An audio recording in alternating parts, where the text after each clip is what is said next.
And she's gone. What happened? What happened? I don't know. This was not the intro we were going for. What happened? I Oh don't gosh, know. Robert. All right. Well, I'll take over the intro while you figure that out. Welcome to episode 6 of the Metanoia Effect. There are just two perspectives today. There she is. All right. You all good? All Yes, I right. am. All right. You can jump back in. Okay. Well, sorry about that glitch in the matrix. Welcome to the Metanoia Effect. Portia is not here today. She's off being fabulous. And Robert and I are going to get into a fun conversation today about what happens when you've been working on things and life throws a curveball and something happens that disappoints you. And I think if we would have had this conversation maybe 5 years ago, it would be a very different conversation. But I wanted to start it off with, how do we keep going when something we worked on really hard suddenly changes? And I just had this situation happen. I worked on some courses, 7 courses 3 years ago. I did the video and a guided meditation. I did workbook pages, journaling pages. And all of a sudden, the platform that was hosting it is totally gone. Totally gone. Message customer service. Customer service does not get back to me. So every link on my page goes to nowhere. So I'm like, I don't even know what to do. And the old me probably would have cried. And today's me was a little disappointed. I was human and was like, what do I do now? But then the higher self said, you know what, Dawn? Recreate them, do what you can do from where you are. And they turned out better than they were before. And so because that glitch happened, it forced me to go back, relook at them, create some new additional things with them. And so I was able to look at that. Again, the human part of me was disappointed at first, but I didn't allow that to, stop me. And so now they're better. They're back up. Different platform. It's much better than it was before. So it's new and improved. I wasn't going to new and improve it myself, but the universe made me. So, Robert, you think of a time where you've had something that initially looked like a setback, but it turned out to be better than it was before? Yeah, of course, when I lost everything in 2023. I mean, I was literally staring at a completely blank future.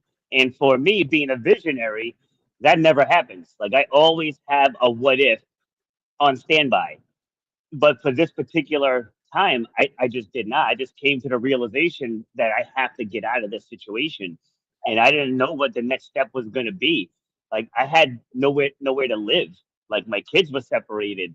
I had no income. I had to walk away from my business. So I had no income. I had destroyed my credit because I wasn't being paid. And I was literally in a dark place.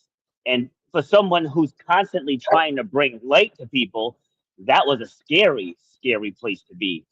But had that situation never happened, I wouldn't be on the path I'm on now.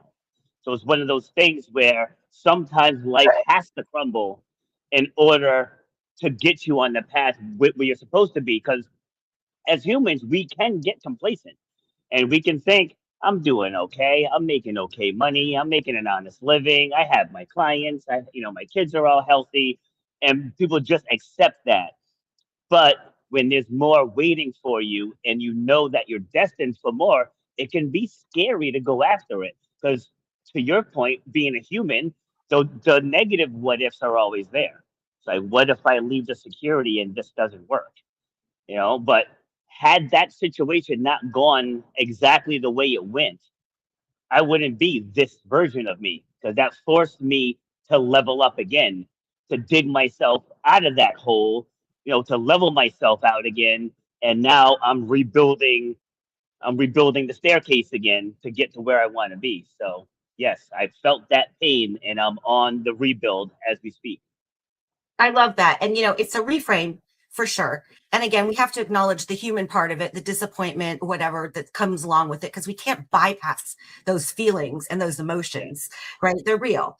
But then we can say, okay, instead of having a pity party for more than I don't know, 10 minutes, then what do we do? And so what you just said leads me into the next question. What role does gratitude, perspective, and support play in resilience? And for me, gratitude was like, okay, you know what? I had access to all my courses. They were still saved on my computer. I had access to all of the journaling prompts. So I didn't have to recreate everything from scratch. So there was the gratitude. Okay. I found a platform that I could figure out the back end myself. And I was grateful for that. And perspective. Okay. The perspective was, okay, I'm going to make this better than it was before. That was the reframe that I was able to take from that. And, sometimes we don't see it within the first couple of days, right? For you, in your situation, how were you able to, like, when did you start seeing the reframe in your mind? With the situation I just shared. Yeah. Yeah. So I had restarted my podcast, right? Because I paused it for a minute because my life is in shambles. So it's like, how can I get up here and preach being your authentic self, where right now I'm pissed at the world because I don't know what's going on, right? So I paused it, but that was the key sentence of what I just said. I was mad at what happened and who was involved in what happened and whose fault is it, and I was doing a lot of this and not enough of this. So when I restarted my podcast, that very first guest that I had, I swear she was put there for me. Because just everything that she said, it was about self accountability and not taking no for an answer and opening up every door and knocking on every door possible till she got what she wanted. I'm like, and that totally embodies who I am at my core. And I'm like, who is this imposter that has taken over my body, that has taken over my mindset? Like, because this is not me. And I remember brushing my teeth and I just locked eyes with myself in the mirror. And I was like, dude, what are you doing?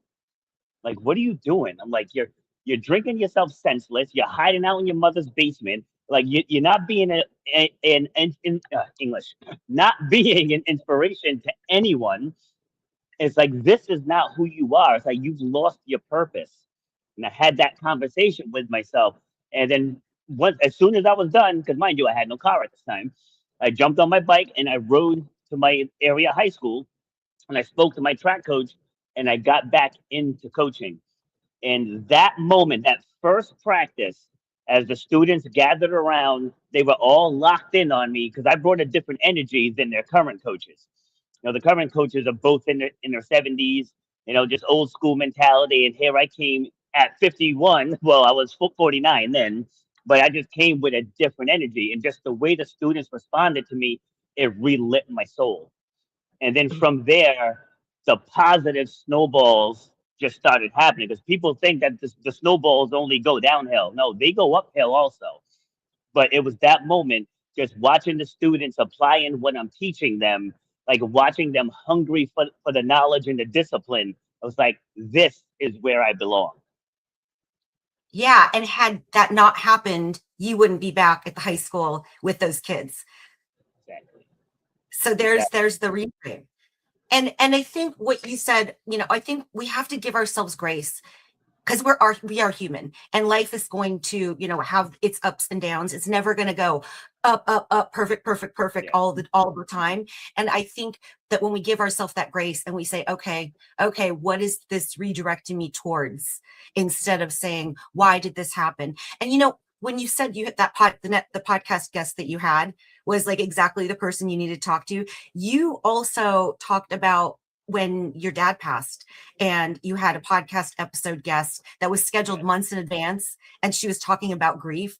So that happens in your life a lot, doesn't it?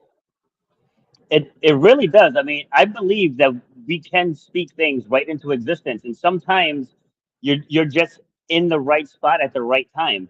Like I told you about the young man that had the issue with his daughter. Like I hadn't crossed paths with him in months, maybe even over a year, and I just happened to see him on my Instagram thing.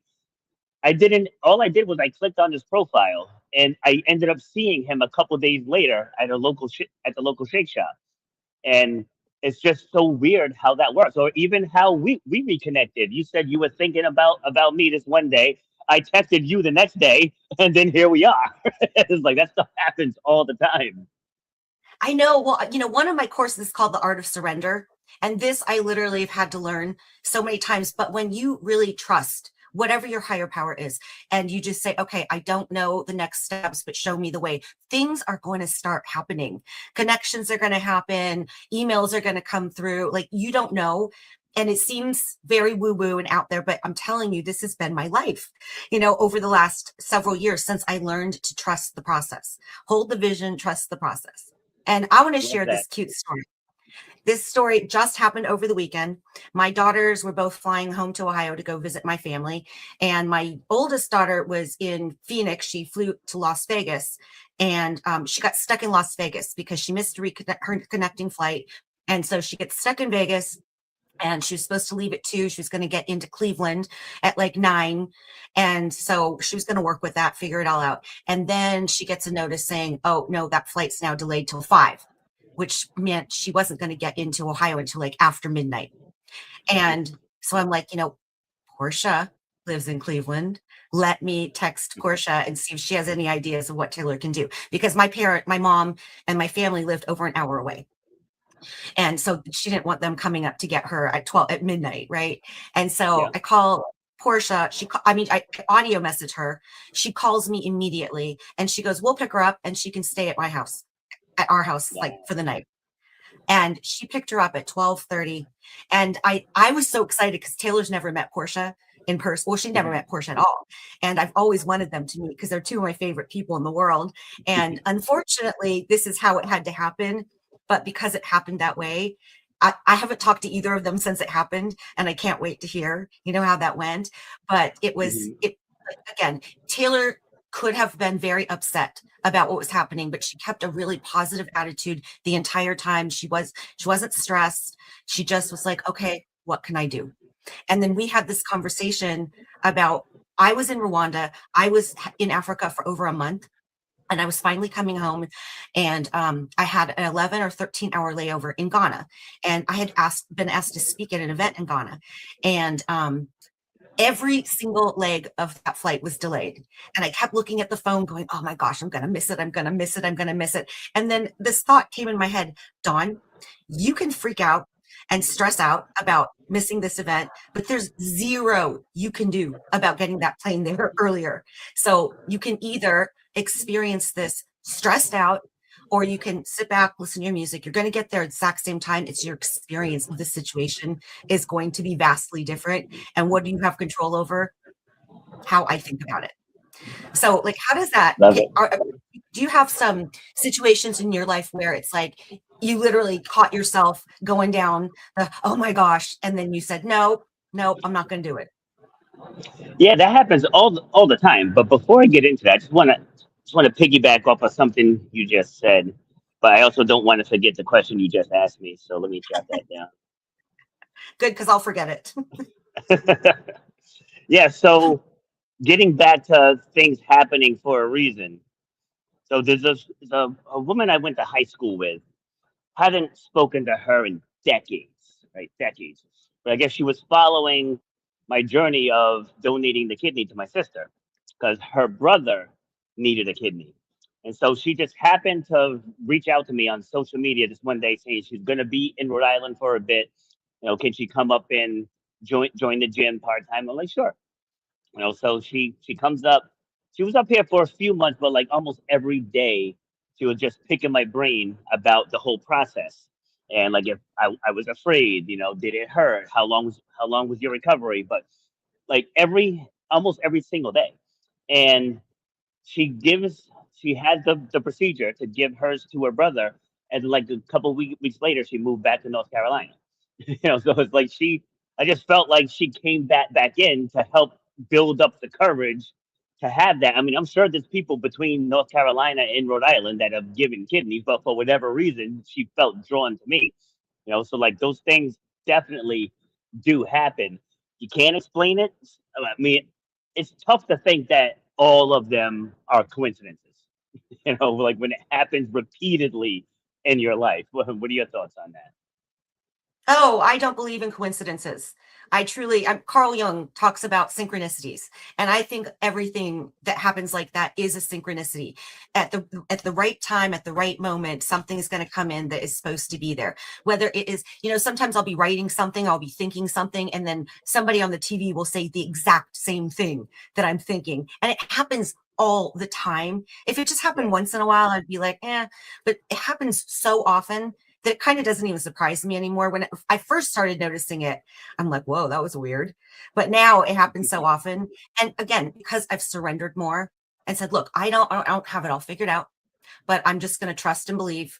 And I keep seeing more and more things, I mean, the way we met. Think about it. All those years, what was that, 2020 or 2021? I happened to be on somebody's podcast. You happened to watch that podcast episode. You messaged me, and then we've been friends ever since. Yeah. It's so And then wild how that works. And then you introduced me to Portia, who is my soul daughter, so, again, right place, right time. And we took the action steps. You could have said, oh, I'm interested in what she has to say, but not take any action on that. But you did. And I feel like that's the part. Take the action when the thought comes into your head. If you think, and I've gotten to this place in my life where if somebody crosses my mind just randomly, a cousin, a friend, I'm like, they crossed my mind for a reason. So I'm going to reach out to them. See, and speaking of reframe, that's like when people say, "Oh, so and so only reaches out when they need something," and I was like, "Yeah, but you're taking that as a negative. Like they needed something, and they thought of you." It's like people forget that there's power in that. They could have picked anyone, but they thought of you. Like that means you left a mark on that person.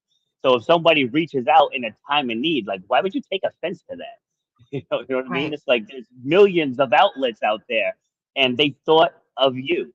Like when my friend Waleska reached out to me, like I hadn't seen her in a long time, but like she was one of my longtime clients. I want to say 2013 and 2014. I want to say, and she just messaged me out of the blue, and I did dodge her at first, to be real, right? I did dodge her at first, but I was like, all right, let me reach back and see what she needs. But she was going through stuff, and it's like had I just ignored her, it's like she was going through stuff and she thought to come to me.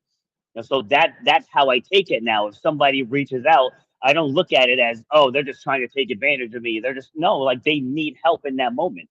And they picked you as the person to come to. So now I take that as a compliment. I was thinking the same thing, and that's happened to me too. I've had people reach out to me that I haven't talked to in years, and they'll ask me something about going through my divorce, or what, how did you know it was time to leave, and we had a really good conversation about that, and I felt honored that of all the people in your life, you thought to come to me because you thought that my wisdom could be helpful to you. Mm, love it. Yeah, and going back to your original question about like when things are coming at me all at once, I've learned to pause. I've learned to pause. And one thing that one of my mentors told me, like you don't have to be 100% all the time. She's like, you just have to be 51%. Like you just have to consistently want it more than you don't want it. So if you're in a moment where life is coming at you from all of just take a step back. Take a step back. Like here, like I'm at my gym. So here, if I'm working on something, if I'm getting frustrated, usually only tech stuff frustrates me. Like so to what you were saying earlier, I bought a program because for me, I'm scatterbrained. Like I have a very abstract mind, and I'm one of those guys that has like 20 tabs open in my brain. Right, that's me working on this. And my Ooh, what about this? Ooh, yes, exactly. And my computer, I probably closed about 8 tabs before we started this live stream. But I've always said I need a software that can just automate everything that I need to do. Everything from lead generation to lead follow up to returning phone calls. And I just happened to stumble upon one. Right, it was $1,200. Right, I chose the two pay option, so I paid the $600. I'm trying to set it up. I get everything imported. I get everything verified, and I could use it to sell my book, to sell my ebook, to sell my coaching services, to sell my track and field programs, like all in one area. Perfect. So now it says click add new product to add your first product. So trying to upload my book. I'm looking at the instructions. See, some men do look at instructions, and I it don't. says, and it says top right corner, add new product. So I go, and the button's not there. So I'm like, what the heck? Like I just spent the last hour setting this thing up. I'm like this. So I message the support bot, and it's like, oh well, you were just verified, so like give it a little bit of time and then refresh the page. So I do that. Nothing. Now this is on a Thursday. Like I wanted to have my products live on Friday because I work my side hustle all weekend at a seasonal restaurant. So I was like, I wanted to get everything done Friday. All right, so Friday comes, the button's still not there. Now I'm emailing support, and they're like, yeah, the button's in the top right corner. Like I'm telling you, the button is not there. So she's like, well, can you send a screenshot? So I send the screenshot. Nothing. It's like, well, the button should be there. I'm like, but it ain't. Like I don't care where it should be. It's not there. So now I'm getting frustrated. And so now we're into the weekend. I work because I go from the gym straight to the restaurant. So it's anywhere from like a 12 to 14-hour day. So like I don't have time to really mess with it on the weekends. So now we get to Monday. The button's still not there. Same issues. So now I'm like, I just want a refund. Like I'm done with this. Like just give me back my money. And at first she's like, oh well, you're out of the refund window. I was like, what? I was like, the website said 30-day guarantee. Like I bought this on Thursday. I'm like, today's Monday. So then they're like, well, can you upload your receipt? I'm like, is it not in your system? Right? The same system that you use to bill me should show what date you billed me. Right? It doesn't make an ounce of sense. So anyway, I just had to compose myself, walk, let cooler heads prevail. But a lot of people get overcome by that anger.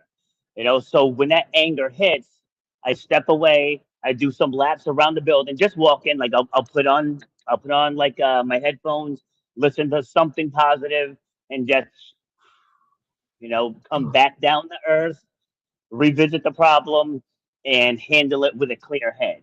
But a lot of people, that anger hits, and then it consumes them, and then a whole different side of them surfaces.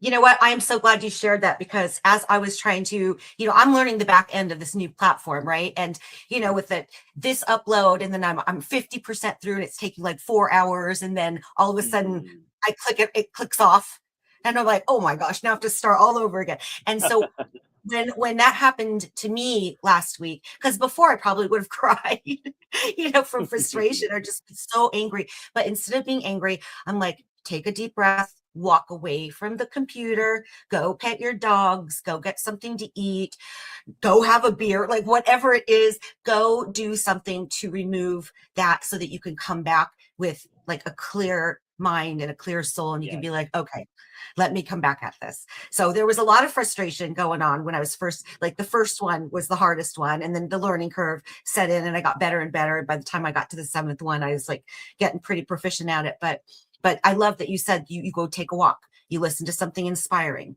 Are there other things that you can do when you feel that like, oh, that anger come up or that frustration come up that could help people as they're going through it? Because that's not unique to you and I, right? I know everybody No. goes through periods like this. Yeah, music. Music is another good one. Something upbeat, get your vibe in a little bit, right? And when people, the joke in class is, because like I'll sit here, a good song will come on. I'm like, ooh, sidestep music, sidestep, right? I start sidestepping, and people start laughing. So when people come in, and I can tell that they're having a rough morning, I'm like, so and so, do we need to sidestep? And I'm like, come here, give me that hand. Like, give me that hand. Let's go side to side, and it works every time, every single time. And like people think you have to have this major, profound thing, but you really don't. When that anger starts coming, just shift to something uplifting as quickly as possible, and then let your mind realize, is it really worth me losing my crap over that? It's like, is it Right. really? Okay, so the push button thing isn't here. I'm getting ready to just lose myself over that, over a tech issue. It's like, come on, it's like breathe. Right. And I always ask myself, like, is this going to bother you in a day, in 10 days, in a year? Are you going to like look back at this and is this still going to be an issue or a problem? So I try to reframe it like that too. But also, you know, just walking away from the circumstance in the moment that you're feeling all that frustration build up, it is really, really helpful. And one of the reasons I really wanted to share this is A, I just lived it, right? And B, so many people will give up. You know, they'll throw in the towel, but I'm stubborn. So I refuse to give up on things that matter a lot to me. So I'm not like walking away is not an option. So, okay, how can I figure out a different way to deal with this and to do this? So, and you know, we're so blessed right now because we've got AI. So I could go into AI and say, this is what's happening and I don't know how to fix this. And what do I do? And, you know, they can walk you through some steps and things like that. So that's also helpful. Think of all, you know, and that's where the gratitude comes in. Look at all the resources that we have at our fingertips today that maybe 5 years ago, 10 years ago did not exist. Yes. And even the title of today's live show, when life doesn't go according to plan, change the plan. Like, don't change the goal, change the plan. Like when people are here in the gym, say someone wants to run faster. It's like you don't run faster by simply just running. Like, and this is like a real life thing that I'm working with. This guy comes to me Monday, Wednesday, and Friday at 8 a.m. as he wants to become a faster runner. And all right, well, like how much interval training are you doing? How much weights are you doing? How much stretching and mobility are you doing? You know, how often do you work on stride length? How long do you work on generating power with each step? And all of these things. He was like, you know, like it's more than just one thing. You can't just simply run, right? Even lifting weights. I mean, yeah, but bodybuilders are very strict into their routines. But for just average everyday fitness, you need diversity of trainings. Like you can't do the same thing over and over and over. It'll work in the beginning, you know, you'll drop some weights, you'll build some muscle, but then your body adapts to it. And then once it adapts to it, you plateau, right? So you constantly want to be doing different things. And that works mentally as well. Like if you don't try something that's going to challenge you, like I did last week, I had an event last Sunday, and there was a vendor booth at the event that had one of those little spinning wheels. So I spun the wheel and I won a free intro pack to this. It's called the Plunge Experience, where they have like infrared saunas, they have like infrared rooms, they have a cold plunge. Now Ooh, I hate the cold, hate I it. don't do it. So I'm sitting here looking at the list of options, and I'm like, I'm constantly telling the people here, you build resilience by doing hard things. That's how you build resilience. So I was like, do the plunge, just do it. You know, so for my first session, I spent 30 minutes in the sauna, followed by, he said, up to 3 minute cold plunge. So I get there, and he's like, you know, you don't have to hit the 3 minutes. It's oh yes I do, yes I do. He doesn't know who It's he's like talking you to. yeah, I'm like, you can't tell me that the target is 3 minutes, but I cannot hit the target. I do not work that way. Right. So I'm in the sauna. The sauna was hot too. Like I actually had to vent the door a couple times. It was that hot. But then it came time for the cold plunge. And the whole time I'm like, I don't want to do this. Like I do not want to do this. And so I get one leg in. I was like, oh, I was like, no, no, no, no, no. And then I get the other leg in, and it probably took me a solid minute before I finally sat down. It's like I didn't fully go up to my neck, but I got to about my chest. But I mainly did it for my knees anyway. And so I got in, like, and I'm speaking with the owner, and I just did not focus on it. Like I just locked on him, was focused in on our conversation, and didn't give the fact that my body was literally freezing any attention. And I shared that not because of me getting through it. It was something I didn't want to do. I knew I wasn't going to enjoy it, but I knew it was going to make me stronger. And that meant more to me than what I had to go through to become that stronger version. And I think that's why we all came together is to help people unlock that part of them that will help them face that hardship, that fear, that pain, and so that they can come out of it stronger. Yeah, do the scary thing. I always say outside of the scary thing, like on the other side of it, that's where all the magic happens. So Yes. do the thing you don't want to do. I mean, not something that's going to kill you. Cold plunge is clearly not going to kill you. How cold was it, by the way? Well, there were two options, and believe it or not, I didn't take the worst option. So it was one was 50 degrees and one was 40 degrees. I mean 45 degrees. But even that 50-degree one, that baby was cold, especially coming out of the sauna. You know, because like Okay. they have you rinse off in the shower after the sauna, and so like I made it colder and colder and colder just to kind of prepare my skin for it. But I did it though. I lasted the whole 3 minutes. But yeah, it was definitely not enjoyable, but I did it, and Will I'm you do it actually again? gonna go back and yeah, I actually bought a 6 session pack, so I am gonna do it again. Yeah. Well, at one of our episodes, I talked about how I did the zip lining through Costa Rica, and Yeah. I don't like heights, but I did it anyway. Now, will I do it again? I don't think so. But I wanted to challenge myself and say, you know what? You are terrified of this. You are literally hanging on a wire, zipping, thousands of feet above the ground.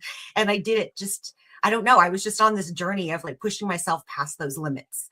Right. And so I'm glad that I did it. Not going to do it again, but anyway, we are coming to the end of our episode today. This was a really good conversation, and I hope my hope in these questions was letting people know it's okay that life is going to have no, it's not okay. It's inevitable that life is Yeah. going to have these setbacks and disappointments. It's how do we face them? It's not just about positive psychology and always looking on the bright side, because again, we're human, but taking a moment, looking at it and saying, okay, what can I do? How can I continue going? This just moved me in a different direction.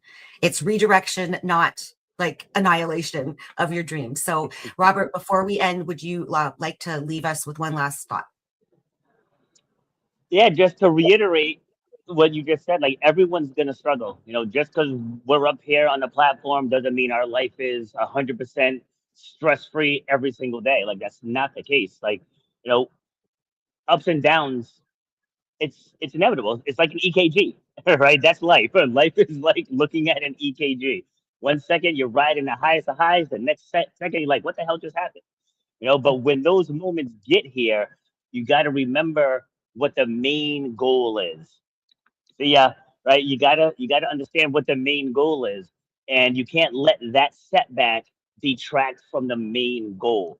Like for myself personally, the people here at the gym need me. My track athletes need me. My audience needs me. Our audience here needs us. You know, so I can't let this setback, which grand scheme of things is probably petty, right? And we'll use the example of a flat tire. Like so someone can get a flat tire at 7 in the morning and say that their whole day is shot now. It's like what? Why? Change the tire and move on, right? And move on and have a great day. Like that one setback doesn't mean that the whole day is a bust. I remember I had like a tough couple hours this one day, and I was talking to a friend of mine, and she's like, "Oh, I'm sorry, you're having a bad day." I'm like, "I'm not having a bad day." I was like, the last 3 hours were it was a challenge, but I got through it. That doesn't change the great classes I taught in the morning or the milestones that my PT people hit or the milestones that my athletes hit. Just because I had a 3 hour struggle between 1 and 4, right, doesn't negate all of the good that happens. And that's what we do as humans. We can have these 24 hours in a day, you get 8 hours of sleep. So we'll take 16 hours that you're awake, give or take. And if you have 14 good hours and 2 tough hours, the 2 tough hours somehow overshadows the 14 good. And if we could just reframe that and say, all right, I had a great day besides this one little hiccup, the rest of the day was great. And I think people would live with a lot less stress. That part. That part. Thank you so much for this conversation. I always love our episodes. So thank you all for tuning into the Metanoia Effect today, and we will see you next week. Take care.